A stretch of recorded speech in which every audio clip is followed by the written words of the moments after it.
Italy's populists on the brink of power. The Five-Star Movement and League parties have reached an agreement on a cabinet. The deal removes, or I should say moves, Eurosceptic economist Paolo Savona, who, remember, was rejected by the president as finance minister, to European affairs, and installs political novice Giuseppe Conte as prime minister.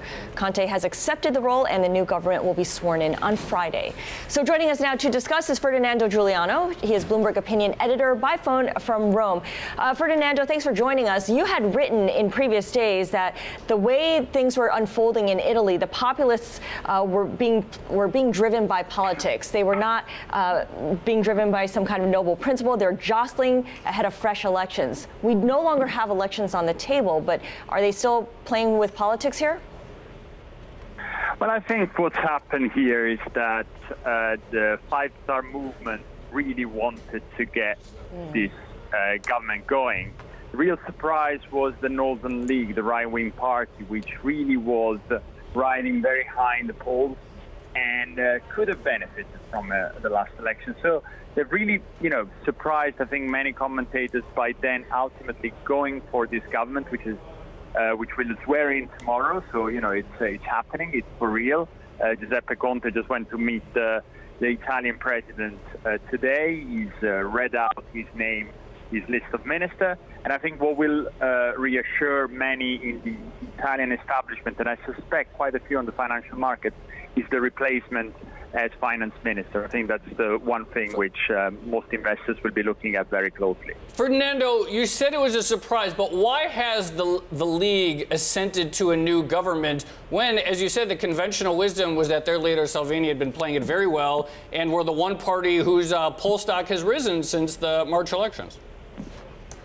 Well, I think one reason may be the market reaction over the last few days, which has been really dramatic, especially on Friday and Monday, with Italian two-year bond yields, skyrocketing, and the 10-year bonds also rising very fast. So one reason may be that this could have been a very, very hot summer for everyone. So it probably could have pulled the electoral campaign in weird directions, or the alternative was the president really was serious about imposing positions, including the finance minister, and get this started. And Salvini, the League leader, has a very tough agenda on immigration, which he wants to start to apply immediately.